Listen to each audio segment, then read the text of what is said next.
Okay. Hey everyone, welcome. Everyone can hear me okay, right? Yep. Okay, great. So I want to welcome everyone. My name is Yolanda Matthews. I'm a climate justice organizer with Puget Sound SAGE. I'm also the co-chair of the steering committee for Front and Center. Before we start, I'd actually like to invite everyone to get comfortable in their chairs for a deep breathing exercise. So if I could ask everyone to just ready their body, ready themselves. Sitting with our feet planted firmly on the ground. Sitting upright. You're welcome to keep your eyes open or closed for this. But let's just prepare our bodies for this brief, deep breathing exercise. So I'd like to begin by asking everyone to please start inhaling slowly through your nostrils with your mouth loosely closed.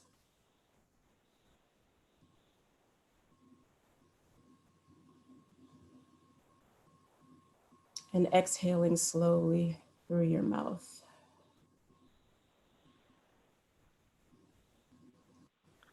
Let's do that one more time. Inhaling slowly through your nose.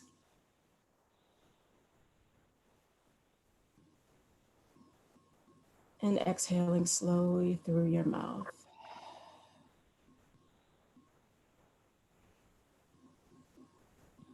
Let's keep our shoulders away from our ears as we enter into this conference today. I want to thank everyone for joining me in that short, brief exercise. And just sending hopeful thoughts and prayers to our colleagues at our Capitol this morning. Good morning and welcome to Front and Center's HEAL Conference 2021. Thank you all for being here this morning. We look forward to working with you all as we move into 2021.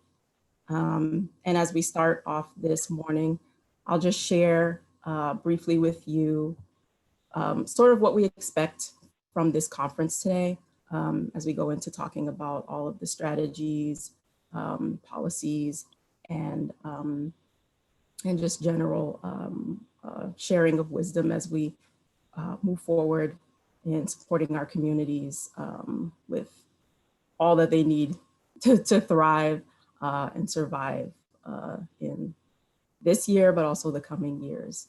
So I'll start by talking about our theory of change. As we came up with this, we realized that we want this hypothesis to be based on our collective wisdom and experience about our pathways, relationships, and processes needed to achieve environmental justice in healthy, thriving communities. Our theory of change also articulates 3 components to achieving our vision, which is continuing to support a front and centered coalition, which is a POC and Indigenous-led movement, collective action to assert just and equitable policies, and environmental justice to build healthy and thriving communities. Give me 1 second. Sorry about that.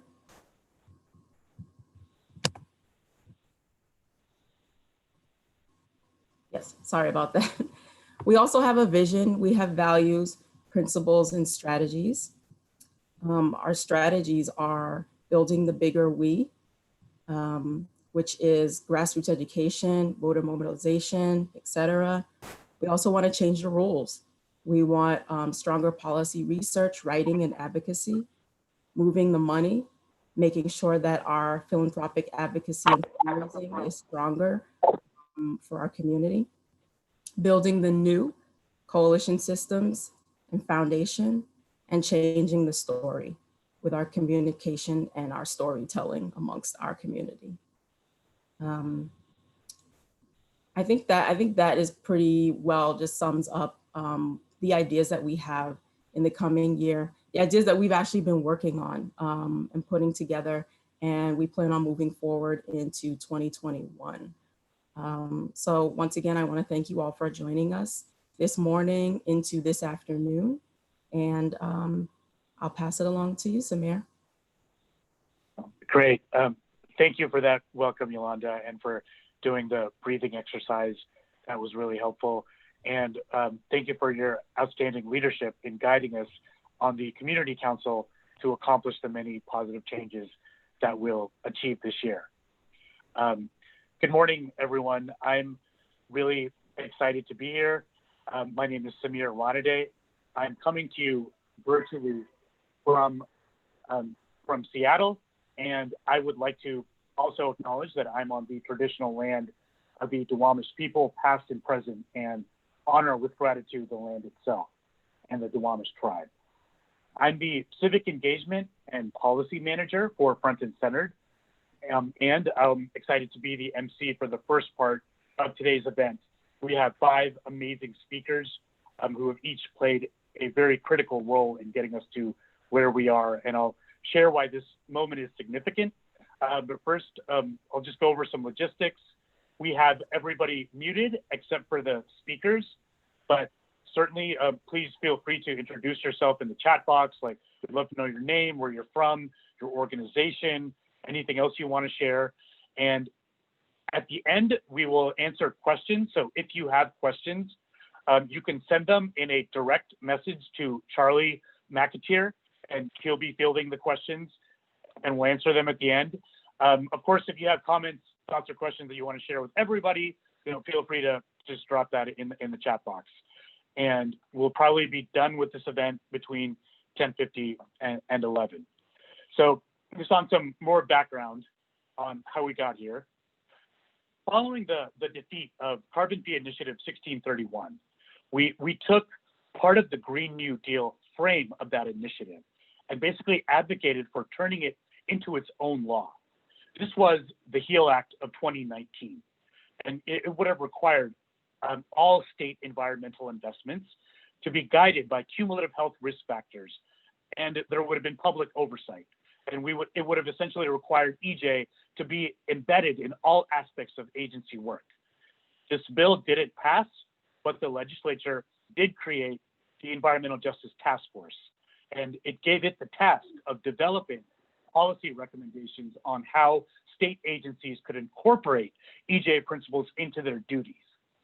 These recommendations came out last November, and they're being used to guide the creation of the HEAL Act 2021 that will be introduced once the legislative session begins. And Front and Centered has played a pivotal role in developing these recommendations. We co-chaired the task force, represented by David Mendoza, and everywhere the task force had a public meeting scheduled to gather feedback on its recommendations, we engaged our coalition members to hold events called community conversations in those regions prior to the task force meetings. So this is where we generated ideas and stories about local environmental problems, the factors that influence them and how they could be solved. And then these stories and ideas were shared at the official task force public meetings to inform their recommendations. So that's really a great example of community-informed policy. And today, we are releasing a community report that shares the themes and findings of all of those community conversations that we held. So I would highly encourage all of you to check it out. And if we can reorient our government to focus on protecting and improving the well-being of everyone, no matter their race, income, or where they live, or any other socioeconomic or socio-demographic factor, it'll really better achieve the intended objectives of the laws that our elected representatives have written to protect the health, to protect our health and environment. And I think the HEAL Act is one step to bringing us closer to a government that is truly of the people, by the people, and for the people. And with that, I'm really excited to introduce our first speaker, Australia Hernandez Crosby. She provides support for C2C Promotora and did instrumental work on our community conversations. So Australia, assuming you're unmuted, you want to go ahead? Yes, thanks, Amir, and everyone. Good morning, y'all. Um, my name is Hernandez Crosby. Here representing community development as a C2C promotora, community organizer, and part of the work that we do as community organizers is get in touch with the policy work and getting our communities connected and leading that pathway. So I'm here for advocating for farm worker justice, climate justice, and our organization is on the Community Council of Front and Centered. So we're deeply involved in creating just environmental policy. And that just means ensuring everyone can live and work in an environment where their health isn't compromised because of failures to protect human health and safety. People deserve better, especially those who endure great hardship, really, truly unfair burden to ensure we can all put food on our tables. In order to document this perspective and experience of farm workers, our promotoras, our team of 13 promotoras in Whatcom and Skagit counties, organized community gatherings in this pandemic space and heard directly from impacted community about what government could do to adequately protect the environment and also farm workers. So the stories that were shared were really motivating, are to the heart of environmental justice work, which is so crucial with the work that's being done in these spaces with the HEAL Act.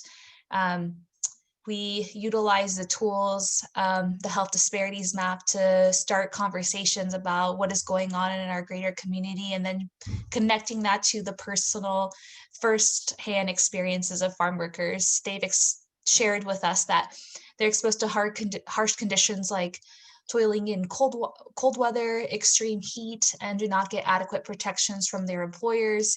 They feel unsafe to report violations of the law because they fear retaliation from their employer and getting fired from the jobs that they need. Like a common saying in our community, la renta no se espera, the rent does not wait.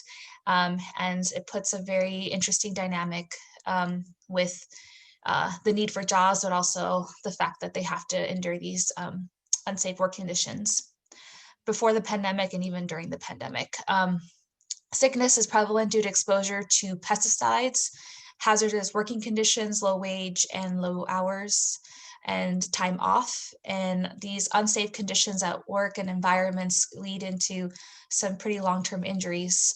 Another thing in our community conversations was mothers worried about exposing their kids to pesticides and harmful chemicals at work, which lead some of our community members to state that they feel like their kids' development is affected to this.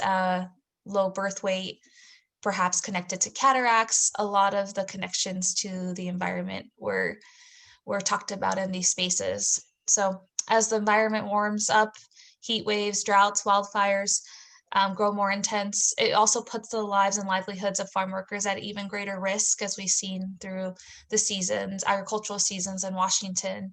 We see it here locally in Whatcom and Skagit counties.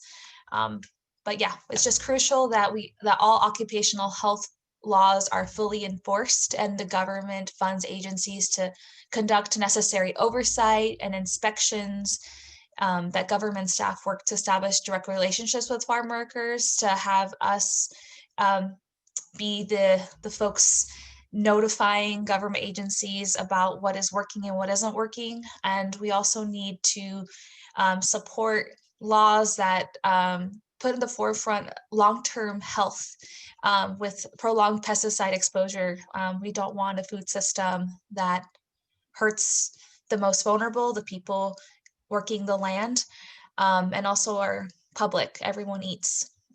The findings of our work were shared again with Front and Centered and the task force, and we're grateful and thrilled to see this crucial imperative to protect farm worker health included in the HEAL Act. So we must all come together to pass this legislation. You have our support of our organization, our community members, the people who participated in the community gathering spaces, and in general, all our farm worker networks throughout the state. Thank you.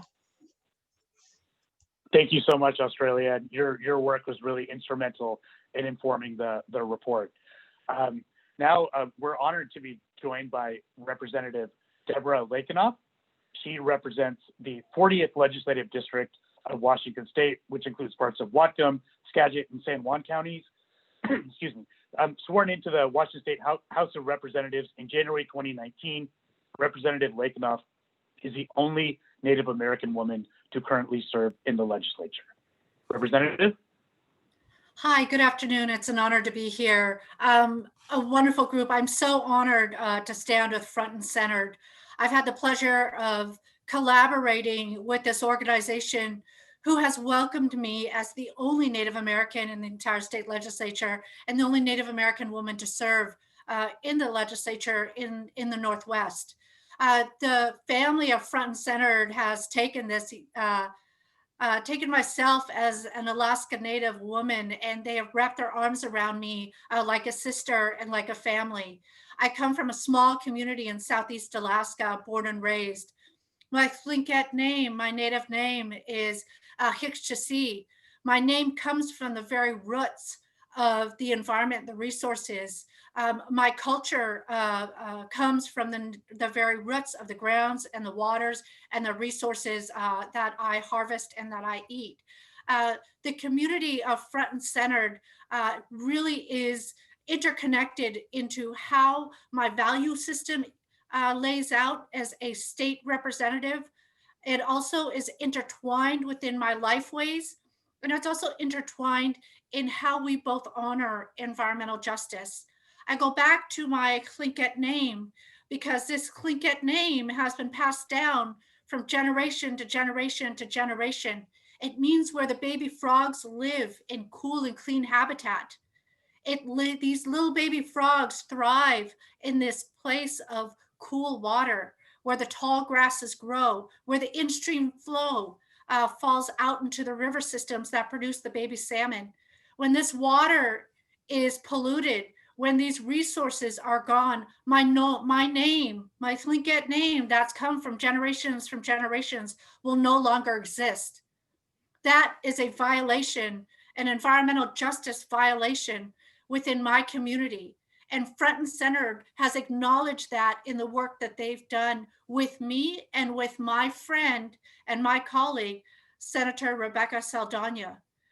We are both proposing a healthy environment for all Washingtonians, because we believe that environmental justice is a right for every person of color, for every community. But for our most vulnerable communities, we find that we are the ones who are living in the most polluted areas. For our vulnerable and rural communities, we are the ones who are breathing the dirty air, who are living in a pollution-based economy. We as Washingtonians and as a representative sitting on the floor of the People's House, I take that fiduciary responsibility very seriously.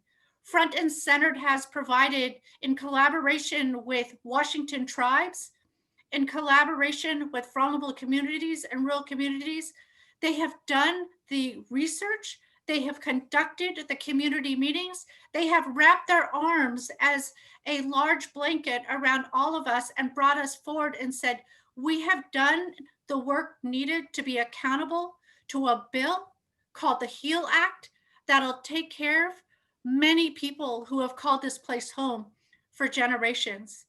As a first American of America, I want to be able to congratulate Front and Centered for the work that they've done.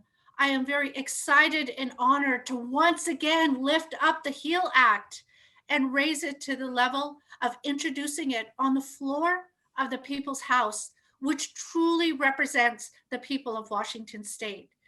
This HEAL Act is going to make sure that my Tlingit name, that place of where the baby frogs grow, is going to be passed down from myself to my daughter to the generations to come. The HEAL Act is going to help protect and provide environmental justice for all of our communities. With collaboration from the House of Representatives and from our Senate, we are going to enforce the HEAL Act and implement it across all agencies. We're going to build the capacity to where Washington State is going to honor our most vulnerable communities. We are going to invest in our most vulnerable communities, and we're going to protect the human health of Washingtonians, because that is who we do. That is what we do. So I want to thank Front and Centered for the great work that they're doing. I raise my hands to my sisters and brothers at Community to Community. They are just down the road for me. I reside on Samish Island in Bow. I look out to the water every day, and I look up to the trees behind me.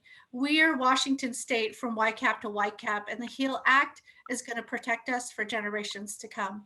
Thank you, Front and Centered, for having me here today. Thank you very much, Representative, and we're really grateful for all of your leadership in driving forward climate and environmental justice initiatives. And now I'm excited to introduce Curtis Robinson. He is a wildland firefighter, the president of the Spokane NAACP chapter, and I consider him to be a true social justice leader in our state, and we work together on the community conversations. Curtis?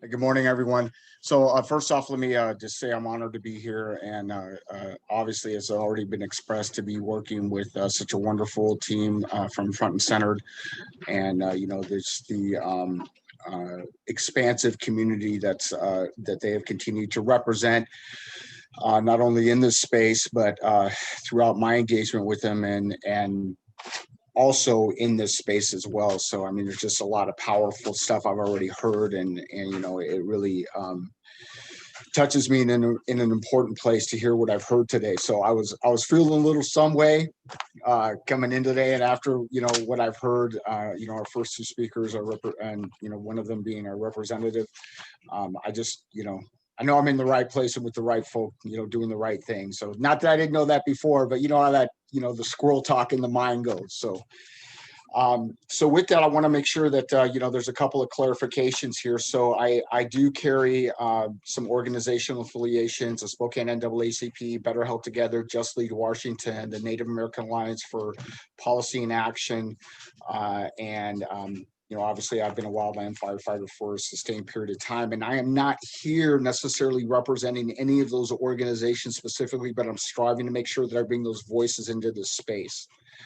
And as far as the NAACP, I am the immediate past president. So I'm currently holding the position of the first vice president as of January 1st, and we have a wonderful new president moving into position and carrying on the great work forward, hopefully, which will be another radical evolution for our local branch, and her name is Keantha Duncan. So with that, I just want to say again that I'm thrilled to speak at this event.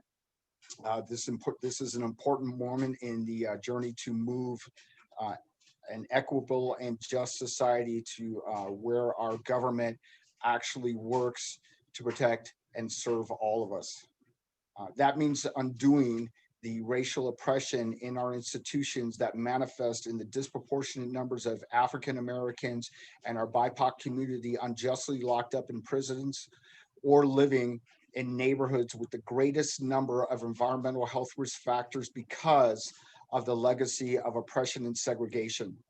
Everything is connected, and we need these policies that take a holistic approach to protecting our health, our environment, and our well-being. And let me also say too that I think it's also important to acknowledge the space that we're in as human family, that in the middle of multiple pandemics happening, virulent racism, poverty, the environmental crisis, as well as, you know, the obvious COVID-19. And it's so important that we use the environmental health disparities map as a guide to implement and enforce the environment in a crucial step towards this becoming because it recognizes that our race, income, education level, and other social and demographic factors can accurately determine how we clean, or how clean our air and water is in these affected areas and with these impacted populations. Because I believe in creating a safe and healthy society, I've campaigned hard for the carbon-free initiative 1631, and although it didn't pass, I was grateful to see the environmental justice provisions of that initiative get turned into the HEAL Act. Over the summer, I worked with Samir, the Spokane APIC chapter, and many other organizations to organize a community conversation to shape the recommendations for the Environmental Justice Task Force. It was scheduled to happen in person just as the pandemic struck, so we had to pivot and shift over to Zoom, and it didn't even miss a beat. We heard our people share that their concerns were about pollution being dumped into the Spokane River, concerns about dying water wells, and the wildfire smoke damaging respiratory systems and creating additional vulnerabilities in the area of COVID-19. Many people clearly expressed the need for the government staff to be hired from the communities that are the worst impacted by pollution, and that this would hopefully lead to better engagement and better outcomes. At that conversation, we were also honored to have a great guest speaker, Deb Abrahamson of the Northwest Indian tribes. She shared poignant stories about the long history of the environmental justice tribes, the environmental injustice our tribes have suffered, and how their culture was desecrated with the construction of the dams and the beloved land, river, and salmon decimated, causing starvation and poverty. Deb also talked about how the government is doing a very poor job of funding the Indian Health Services that was promised to provide healthcare for the people. And we were honored to have her share her spirit, wisdom, and call to action in this being one of her final speaking engagements, and her services are being held today. With that, we cannot undo the mistakes of the past, but we can make sure that our government repairs the damage caused by being better focused on justice and equity, protecting the environment, health, and well-being of everyone. Our government can take the important step in this direction by improving the outreach practices and working to enforce health protections laws on the books, and making it a priority to fund programs in these high need areas. This means everything from school breakfasts, after school programs, transit services, public health inspections, and environmental cleanup programs. And the HEAL Act can set a precedent for this approach. I'm proud to have contributed to the task force recommendations that are being translated into the HEAL Act, and I am looking forward to it, not only to advocate for it, but I'm looking forward to it being realized. Thanks for your time. Thanks for hearing me.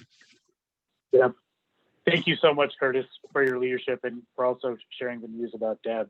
The work that we're doing here will definitely carry on her legacy. And now I'm really honored to introduce State Senator Rebecca Saldana. She is the Washington State Senate Deputy Majority Leader and represents the 37th Legislative District, primarily covering parts of South Seattle. She was the original HEAL Act author in 2019, and we're honored to have her here. Senator? Thank you, Samir, and thank you for the speakers.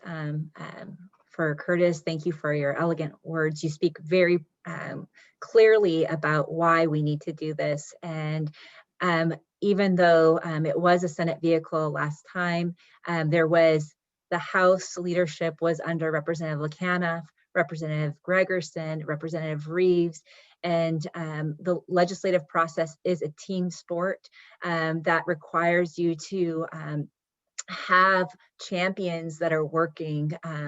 And what I appreciate so greatly about growing the Black, Indigenous, people of color, particularly women legislators in the state capitol, is our willingness to do the work, the graciousness, and the opportunities and the commitment to learning and growing together. And so I just want to particularly thank Representative Lakinov for the mutual work of trying to build the power that we need. And as someone that is calling in from historic Coast Salish lands in Rainier Beach that grew up along the Wamish in the Superfund zone of immigrant farm worker father,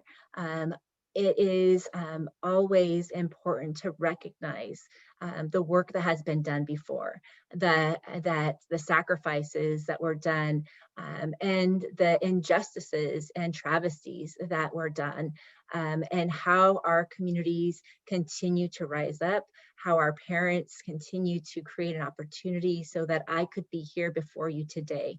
And so I want to just make sure that that is clear, that anything that moves forward is because we are working together, because we are pushing together, and that we all have a different role at different times to play, but to recognize that we are part of a bigger history and a bigger work than any one of us. And it's what gives me hope, because if I think it's just about who's on a bill, it is daunting, because the challenges before us and this virtual, with all of our communities and all of you continuing to have to be responsive to the crisis of a pandemic, having disproportionate impacts on the lives of our families and our neighbors and our communities, while we're trying to push forward historic legislation, is something that we can't belittle. So why now? I think you guys made the case of why we must do this. It is, and through the work with the Environmental Justice Task Force over the last year and a half, we have built a lot of goodwill with our public servants and our agencies to recognize that this is their work, that this is not something that can be an afterthought, that it's not something about whether one particular environmental policy that moves through the legislative process has embedded environmental justice. It's about how we approach all the work that we do, because it is the accumulation of unintended and intentional lack of centering Black lives, Indigenous lives, and communities of color and immigrants in the work that has led to having a map that shows that there are certain communities across our state that pay a much higher price in health and opportunity than others in our state, and that it was by design. And so it is by design at the central part of how our agencies function that we must embed environmental justice into the statute of Washington state. And that then we must also make sure that we are building a council of that are both agency experts that are committed to environmental justice and community voices and representation that can bring that expertise to help guide our agencies through this process, because we know that default in governments and institutions in these United States of America is towards status quo. It's towards white supremacy. And unless we build in new pathways, put in some new scaffolding, help people, because it's the intention of public servants is to do good work. They could go into the private markets. They come to work to try to make things better for Washingtonians.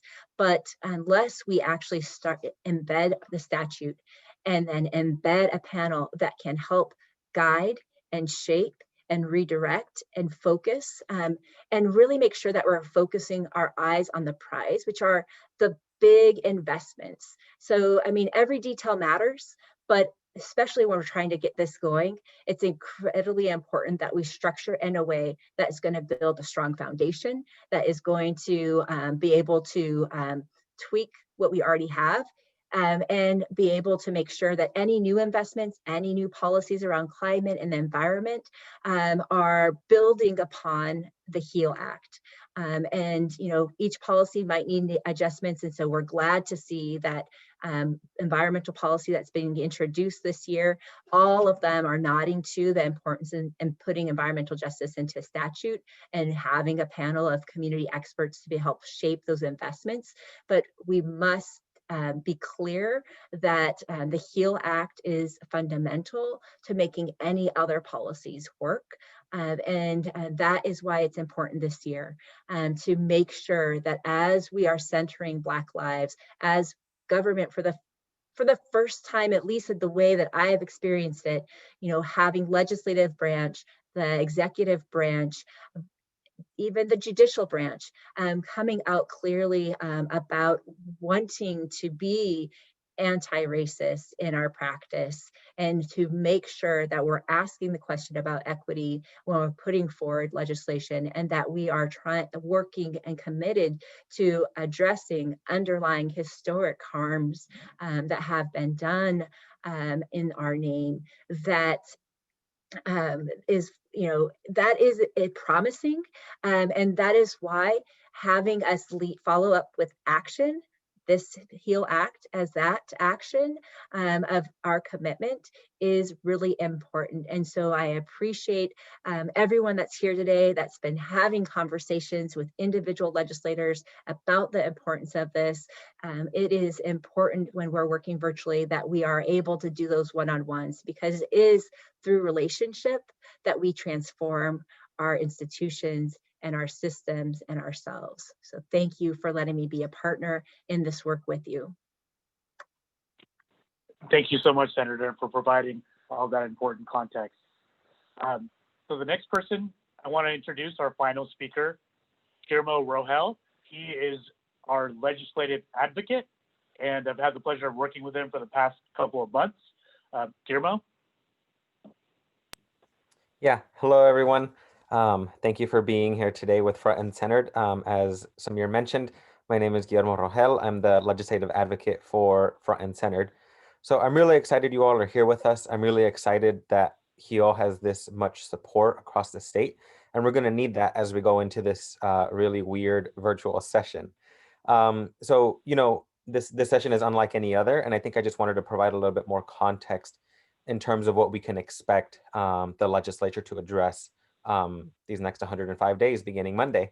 So COVID recovery and economic recovery are definitely going to be at the top of the priority list for all legislators. We are several $billion in the hole, and we are trying to, Washington State really needs to find a way to preserve the funding that we already have for the critical support programs that we know help a lot of Washington State residents.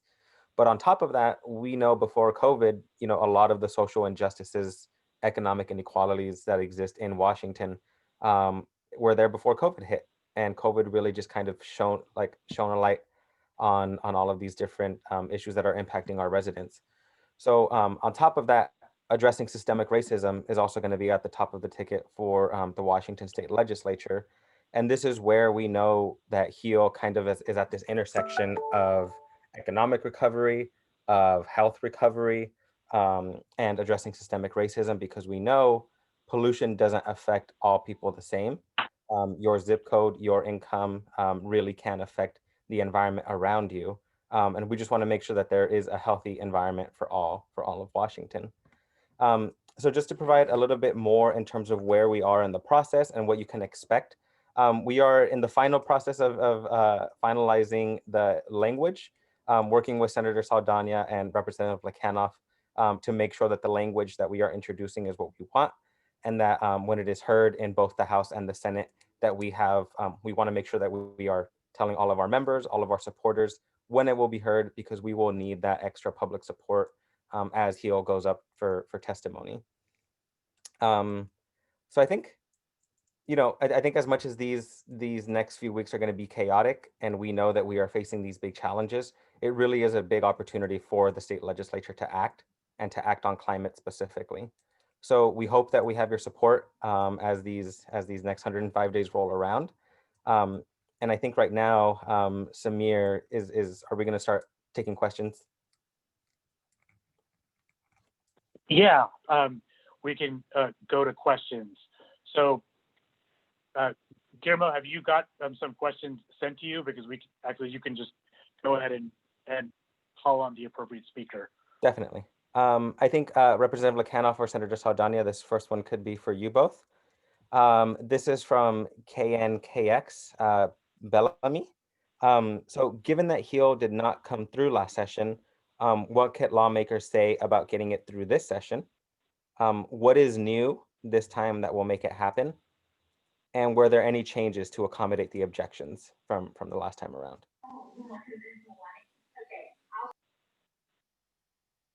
Oh, I got to ask you to unmute. Sorry. There you go. Yeah. So, I mean, I can start. I mean, when we first built it, we didn't have the agencies at the table. And so when it was led by community, and we were directing agencies to implement. And so there is, bringing them along, making sure we were taking into account how things currently function, what adjustments need to be able to get them from where they are right now to where they need to be. We, since then, of course, we did through proviso fund the Environmental Justice Task Force that did its work over the last year and a half. So that work has been done. Agencies were at the table, as well as business and agriculture and other interested parties that whenever we're doing changes, are watching what the impact will be to them. And so where we are right now is we have recommendations from the task force, and we are in the process of figuring out how many of those recommendations make sense to go into this first bill. And I think it's important to know among recommendations was to consider reparations. And so this first version we're putting forward is not everything of the recommendations. It's what we think will be the first important step to lay the foundation and to start the work. And part of it is, the other concern that they have, which we haven't addressed yet, which is part of why I think, like Guillermo said, is that we're still working on perfecting the legislation. We hope to have the, when we first introduce it, it will not be complete because we had to start the process now because of protests. In order to get a bill number, we needed to turn it in today. And so please know when you see that first bill number, it is going to be the current version. And when we have the hearing scheduled, we will have the updated version that incorporates the other issue that I'm bringing up, which is the fiscal note. So how much it will cost. And so we are still working with agencies and with community and internally to get an understanding of how do we shape it so that we're not in any way undermining our ultimate goal, but that we are putting in the specific details and timing it out so that we don't get a crazy fiscal note that seems overwhelming and daunting, but we get a real fiscal note that is what it actually takes in resources to get the work done. And so that's going to be a concern of a lot of people. They're going to be looking at that. And I think that's part of why we have to make the case is that fixing mistakes that have been on the books forever isn't cheap.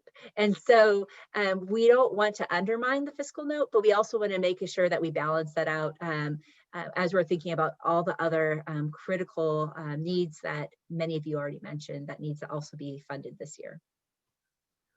Thank you, Senator. And, it's always an honor to work with Senator Saldana. And we in the House worked very hard on ensuring that the HEAL Act, the first time around, was bipartisan. We had the leaders in the Republican side, my colleagues to the other side, supporting this bill, and we'll be working hard to continue that relationship. We also, as Senator Saldana had stated, we had many stakeholders involved in the process in the HEAL Act the last time it came through. We're going to continue that transparency and the good work and take the relationship that the task force built and elevate it so we have all of them at the table engaging in the bill drafting and then continuing to engage in the implementation of the bill. We also have the incredible capacity of the Office of Equity, which Senator Dingra and Representative Gregerson moved this last year, and the governor supporting as a key player in this conversation of implementation. But I want to be able to also connect the work that we're doing on the Washington Strong Bill. The Washington Strong Bill is a moderate carbon tax that creates a special tax obligation bond. The revenue used from this incredible opportunity will be applied to programs such as the HEAL Act. The revenue that goes into transportation, green infrastructure, and climate mitigation really goes into our first communities, which is our vulnerable communities, the communities that Rebecca and I come from, the communities that have been left behind. We're investing in the infrastructure, the transportation, and the restoration of the climate impacts to Washington lands, from the forest in Eastern Washington to the urban forests in Seattle to the forest in my backyard up here in the Skagit and north. We're investing in green infrastructure, and those types of green transportation infrastructure, when we look at the HEAL Act and the communities that are facing those disparities, is right there in Tacoma, which is the #1 community that is vulnerable and also has the highest air pollution. These are the type of collaborative steps that we're taking with not only the HEAL Act, but intertwining it into Washington Strong's bill. We see the governor taking the HEAL Act and intertwining words into his climate change actions. We're seeing many other legislators take the HEAL Act and embrace it and look to ways of how they can incorporate it. We also see the HEAL Act already being taught in universities, such as Central Washington University in their economics classes. So we are looking at the work that's already been done, and incorporating that is a good step forward as we link arms together to move this bill through the House and the Senate. So thank you for allowing me just a few minutes to join you, Senator Saldana, in answering that question. Great, thank you so much. We have a question about farm workers. So how will the HEAL Act protect and improve the health of farm workers dealing with the occupational hazards that Australia mentioned? So earlier, Australia was mentioning some of the pesticides and the working conditions. So Senator Saldana or Representative Lakinov. Yeah, I have to ask you to unmute every time you mute yourself, so it's a little bit weird. Part of the collaborative work that the Senator and I do is we work with community to community, and both her and I have partnered on the protection of our migrant farm workers. This bill also provides funding and support for our agricultural community to be able to work on becoming the farmers of tomorrow, to implement safety measures, to implement new equipments, new safety practices. And we found in our Indigenous communities and our migrant farm communities that those teachings are already part of our lifeways. The HEAL Act is a big part of incorporating the protection into the communities that make up 40% of the people who live within the Skagit for me. I know Senator Saldana this has been a part of her life's work. As long as I've known her in the Senate, and even before that, working with her on various different initiatives. And the HEAL Act really hits home for me in the 40th, but it also hits home for our communities that are impacted across the state. Senator, I'll turn it over to you. Yeah, I mean, I think, so in the Strong Act is where they're making those investments that Representative Lakinov spoke to. I think the HEAL Act, right, sends the foundation. So it subjects the Department of Agriculture to, at least as it's written right now, subjects the Department of Agriculture to applying the environmental justice statute and the EJ analysis, which includes our principles, the cumulative mapping. And so I think when you look at the mapping, you think about where investments need to be made, it helps build, I think, the case for why certain actions or policies. In of itself, it may not specifically address issues, but I do think it makes a case in terms of the work that's been happening in the Central Basin area around runoff, around impacts to the environment and the health. It will help be a tool to strengthen the work that the community is already leading. And so I think it helps in terms of just building the case and getting the agencies to be incorporating and centering more that impacts environmental justice and how are their investments making things better. I think is where I would say the strongest connection is right now. Great. Thank you so much, Senator Saldana and Representative Lakinov. I'm going to turn it over to Samir. I think we have one more question. Yeah, thank you. Thanks, Dermo. Could Senator or Representative, could you please speak to how the HEAL Act will help broadly undo some of the tribal injustices that are occurring in the Northwest, and how it can, improve water quality and further advance tribal sovereignty? Thank you. As my background before I was elected to the House of Representatives, I served 20 years in governmental affairs for Washington tribes, tribes across the region, and then tribes across the nation. The disparities that have happened to our tribal communities, the violation of treaty rights, the impact to the human health of our tribal members, not only the tribal members of our 29 federally recognized tribes, but also the thousands of Native Americans who live within the urban areas of Seattle to Spokane. The HEAL Act is really going to be able to incorporate and link arms with the sovereignty of the tribes. The HEAL Act links arms with our Indigenous communities across this great state to be able to provide a relationship of where we build strength upon one another. Tribes are decision makers at the table based on their treaties and their agreements with the federal and state government. However, our communities of color, we're bringing them with us to sit at the table, to build a role of being decision makers. People of color and people who live in vulnerable communities will be strengthened by sitting with the tribes and intertwining the common grounds of looking for and working towards regulations and funding and programs for cool and clean water, for return of the habitat, for healthy soils, for addressing climate change, and really building a healthy Washington for all.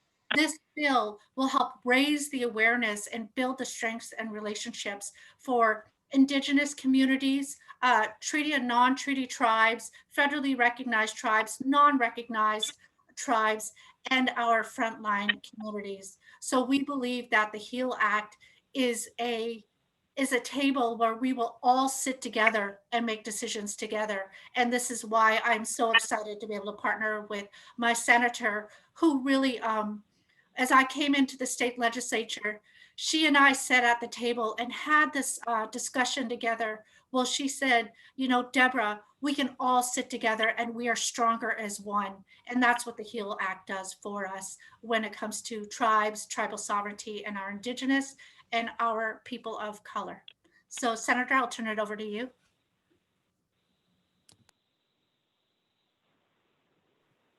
Yeah, I don't know that I can say any better than Representative Lakinov. I mean, I think what is important to me as an urban person of color has been the leadership, despite the challenges of the treaties of the sovereign nations, to be able to demand government to government proper relations, and the work under this governor to improve upon how we do our government to government relations. And I hope that, again, similar to in terms of farm workers, that this can be yet another tool to strengthen the current work that we have between nations, to be able to make sure that we're providing improvement in air and water for everyone that lives on these lands, and that we can only do it when we're actually partnering together. Great. Thank you so much, Senator. And thank you, Representative. We're really grateful that you could join us. So I want to thank all of the speakers. We really appreciate your leadership in driving this forward. And I want to thank everyone for joining this call. It's going to be, a team effort. We're going to have to work hard together to pass this legislation. So I already put in the chat my email address. Please email me if you want to join our bi-weekly organizing calls. The campaign is going to ramp up more significantly next week. And I'm just really excited to get this initiative through and further make it closer to that vision of allowing everyone who lives in our country the right to pursue life, liberty, and happiness. Doing that really requires the government to lean in on justice, and that's what I think the HEAL Act is going to do. So feel free to contact me at any time. Please check out the community report, and with that, we're going to close. Talk to you again soon.